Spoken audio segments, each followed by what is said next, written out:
Russian Americans are primarily Americans who trace their ancestry to Russia. The definition can be applied to recent Russian immigrants to the United States, as well as to settlers of 19th-century Russian settlements in northwestern America, which includes today's Alaska, California, Oregon, and Washington. The term Russian American may be restricted to people of ethnic Russian descent, but is often applied to any American with ancestors from the multinational Russian Empire or the Soviet Union, which might include Ukrainian Americans, Belarusian Americans, Jewish Americans, German Americans, Georgian Americans, Azerbaijani Americans, Armenian Americans, and Russian Americans. Demographics. The Russian American population is reported to be 3.13 million. Many Russian Americans do not speak Russian, having been born in the USA and brought up in English-speaking homes.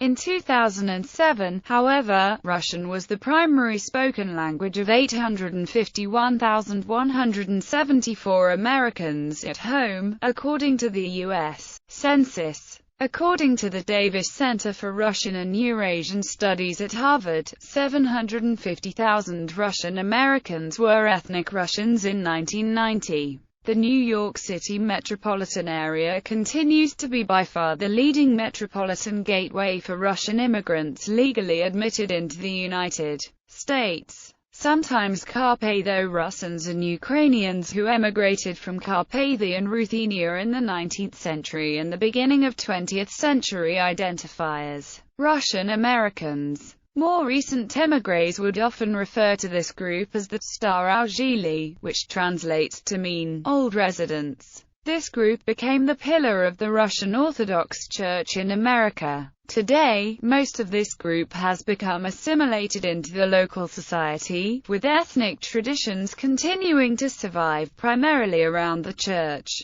Chronology. Russian America. The territory that today is the U.S. state of Alaska was settled by Russians and controlled by the Russian Empire. The southernmost such post of the Russian American Company was Fort Ross, established in 1812 by Ivan Kuskov, some 50 miles north of San Francisco, as an agricultural supply base for Russian America. It was part of the Russian America Company, and consisted of 4 outposts, including Bodega Bay, the Russian River, and the Farallone Islands. There was never an established agreement made with the government of New Spain, which produced great tension between the two countries. Spain claimed the land yet had never established a colony there, but due to the well-armed Russian fort, Spain could not remove the Russians living there. Without the Russians' hospitality, the Spanish colony would have been abandoned due to their supplies being lost when Spanish supply ships sank in a large storm off the South American coast. After the independence of Mexico, tensions were reduced and trade was established with the new government of Mexican California. Russian America was not a profitable colony, due to high transportation costs and declining animal population. After it was purchased by the United States in 1867, the majority of the Russian settlers went back to Russia, but some resettled in southern Alaska and California. Included in these were the first miners and merchants of the California Gold Rush.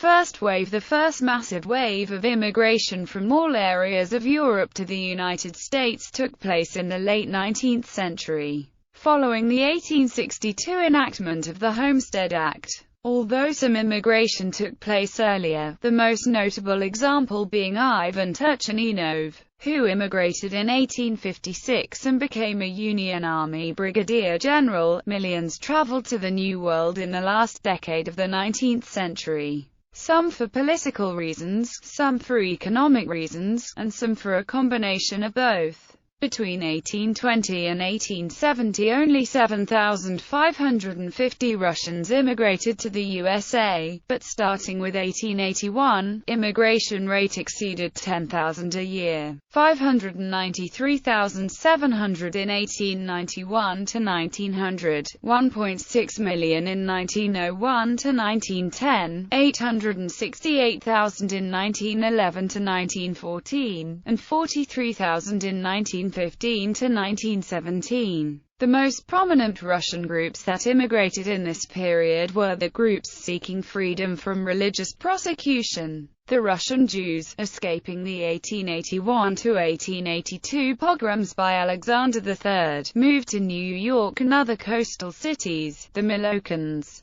treated as heretics at home, settled in the Los Angeles and San Francisco areas. Two large groups of Stundists moved to Virginia and the Dakotas, and mostly between 1874 and 1880 German-speaking Anabaptists, Russian Mennonites and Hutterites, left the Russian Empire and settled mainly in Kansas and the Dakota Territory and Montana. Finally, in 1908 to 1910, the Old Believers, prosecuted as schismatics, arrived and settled in small groups in California, Oregon, Pennsylvania, and New York. Immigrants of this wave include Irving Berlin, legend of American songwriting, and Andrei Chelystyshyn, influential Californian winemaker. World War I dealt a heavy blow to Russia. Between 1914 and 1918, starvation and poverty increased in all parts of Russian society, and soon many Russians questioned the war's purpose and the government's competency. The war intensified anti-Semitic sentiment.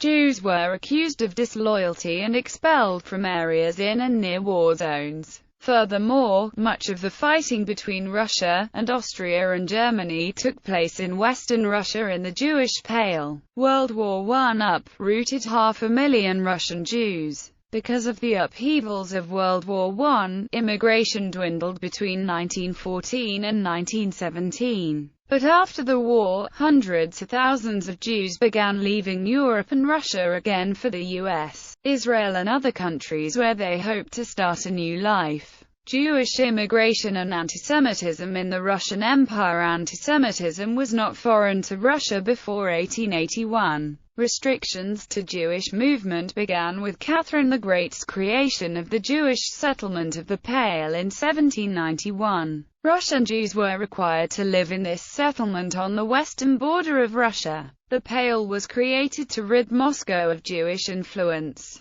Through the early 19th century, Russian Jews experienced periods of forced assimilation and relative acceptance from the Russian government and Russian society. Nicholas I, the Russian Tsar from 1825 to 1855, hoped to eradicate Jewish life entirely from Russia through forcing Russian Jews to convert. In 1827, the Tsar decreed that all Jews serve 25 years in the Russian army. While in service, Jewish recruits were pressured to convert to Russian Orthodox Christianity. Furthermore, Nicholas I created state-sponsored schools that focused on converting Jewish students to Christianity. After ascending the throne in 1855, Russian Tsar Alexander II's liberal reforms reached out to Jews and other minorities, encouraging Jews to integrate into greater Russian society instead of converting to Christianity. Universities and schools open to Jewish attendants and Jewish graduates were newly eligible for government service.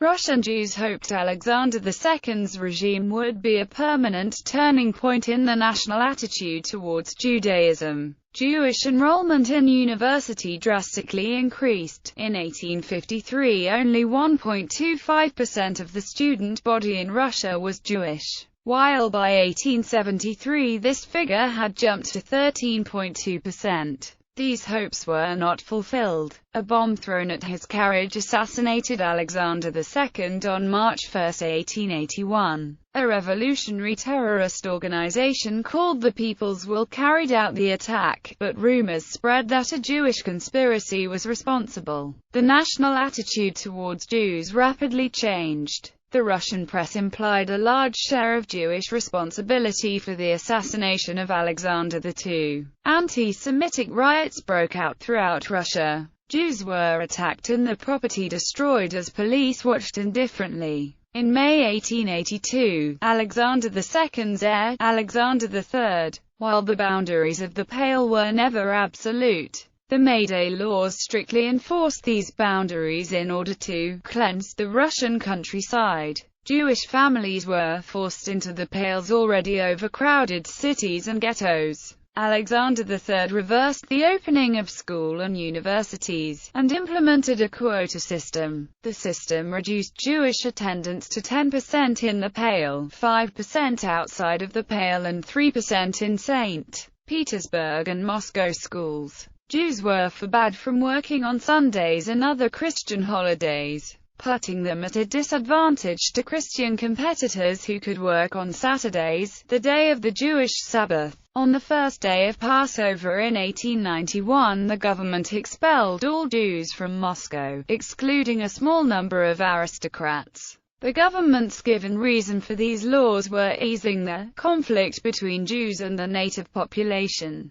The country's attitude to Judaism caused some to convert to Christianity and baptize their children. This method was far from foolproof, and most Jews still experienced discrimination despite converting. Many more Jews chose to immigrate to the U.S., Israel and other countries friendlier to Judaism. Entire families immigrated, a sign their new home would be permanent. Jewish families were not sending money back like immigrants of different nationalities, but creating a new homeland in their adopted country. The most common explanation of this Jewish migration is persecution, but economic deprivation was also influential. Advocates for an economic cause of Jewish migration point out that large-scale Jewish migration began in Russia a decade before the May Day laws were enacted. Often, persecution and economic disadvantages went hand in hand in Russia. Economic deprivation radically worsened after Alexander II's assassination. Jews could no longer perform certain jobs such as innkeeper or tavern owner. Shop signs were required to bear the shop owner's full Hebrew name, alerting possible customers that they were buying from Jewish sellers.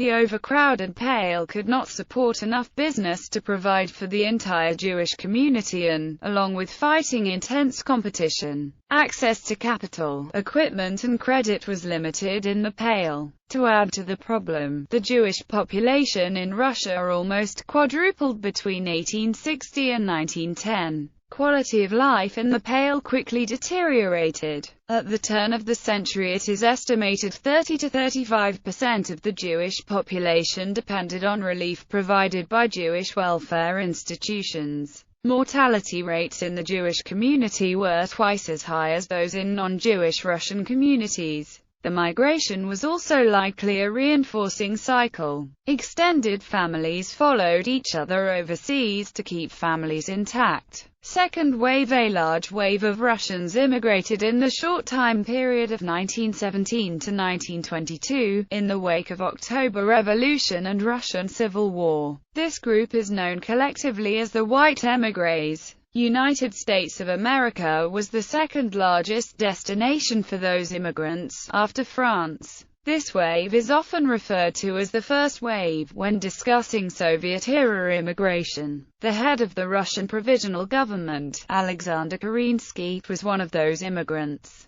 Since the immigrants were of the higher classes of the Russian Empire, they contributed significantly to American science and culture. Inventors Vladimir Zworykin, often referred to as father of television, Alexander M. Poniatov, the founder of Ampex, and Alexander Lodygin, arrived with this wave. Sergei Rachmaninoff and Igor Stravinsky are by many considered to be among the greatest composers ever to live in the United States of America. The novelist Vladimir Nabokov, the violinist Jascha Heifetz, and the actor Yul Brynner also left Russia in this period. As with first and second wave, if the white émigré left Russia to any country, they were still considered first or second wave, even if they ended up moving to another country, including the US at a later time. There was no strict year boundaries, but a guideline to have a better understanding of the time period.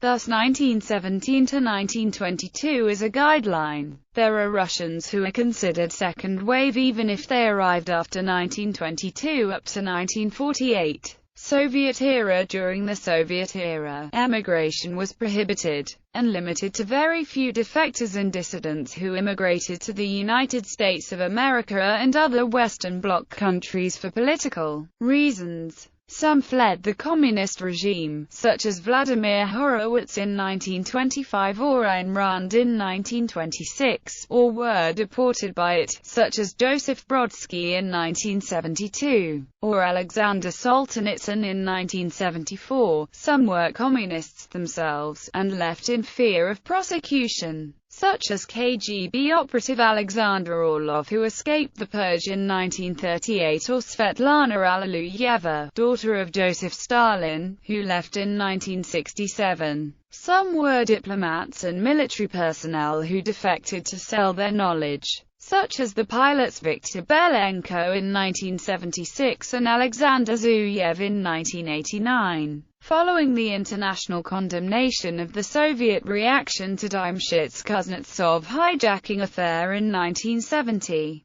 the Soviet Union temporarily loosened emigration restrictions for Jewish emigrants, which allowed nearly 250,000 people leave the country, escaping covert antisemitism. Some went to Israel, especially at the beginning, but most chose the U.S. as their destination, where they received the status of political refugees. This lasted for about a decade, until very early 1980s. Emigrants included the family of Google co-founder Sergey Brin, which moved to the U.S. in 1979, citing the impossibility of an advanced scientific career for a person of Jewish descent. The slow Brezhnev stagnation of the 1970s and the following economic and political reforms of 1980s prompted an increase of economic immigration to the United States, where artists and athletes defected or legally emigrated to the U.S. to further their careers.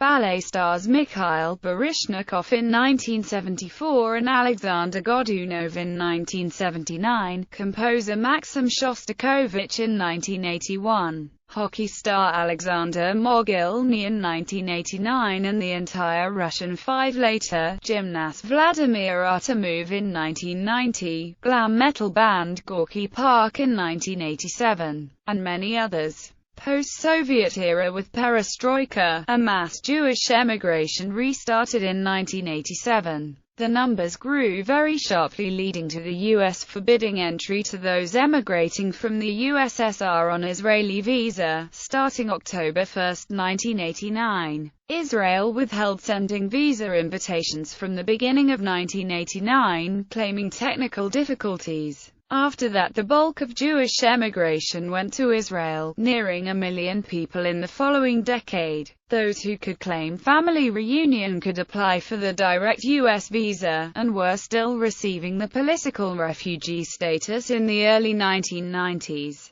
50,716 citizens of ex-USSR were granted political refugee status by the United States in 1990, 38,661 in 1991, 61,298 in 1992, 48,627 in 1993, 43,470 in 1994, 35,716 in 1995, with the trend steadily dropping to as low as 1,394 refugees accepted in 2003. For the first time in history, Russians became a notable part of illegal immigration to the United States. With the fall of the Soviet Union in 1991 and the subsequent transition to free market economy came hyperinflation and a series of political and economic crises of the 1990s,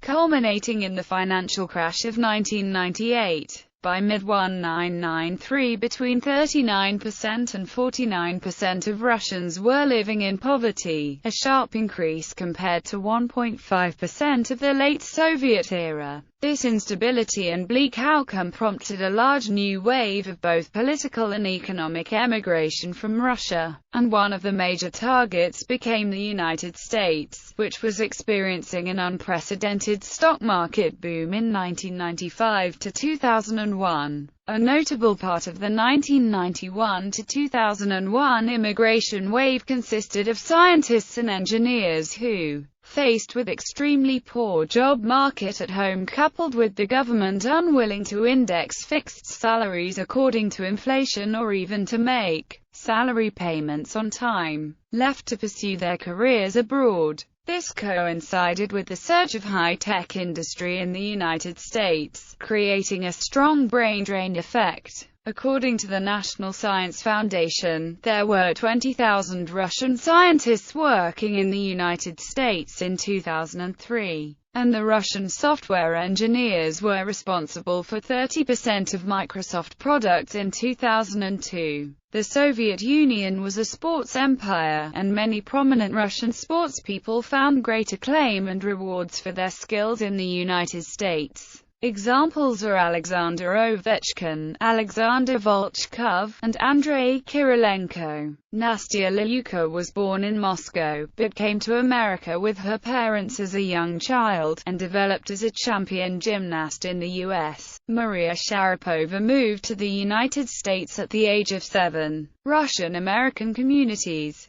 U.S. communities with high percentages of people of Russian ancestry. The top U.S. communities with the highest percentage of people claiming Russian ancestry are Pikesville, Maryland 19.30%, Roslyn Estates, New York 18.60%, Hewlett Harbor, New York 18.40%, East Hills, New York 18.00%, Wishek, North Dakota 17.40%, Eureka, South Dakota 17.30%, Beechwood, Ohio 16.80%, Penwyn, Pennsylvania 16.70%, Kensington, New York and Mayfield, Pennsylvania 16.20%, Napoleon, North Dakota 15.80%, U.S. communities with the most residents born in Russia. Top U.S. communities with the most residents born in Russia are Peaceful Valley, Washington 12.2%, Sharon Springs, New York 6.0%, West Buchel, Kentucky 5.7%,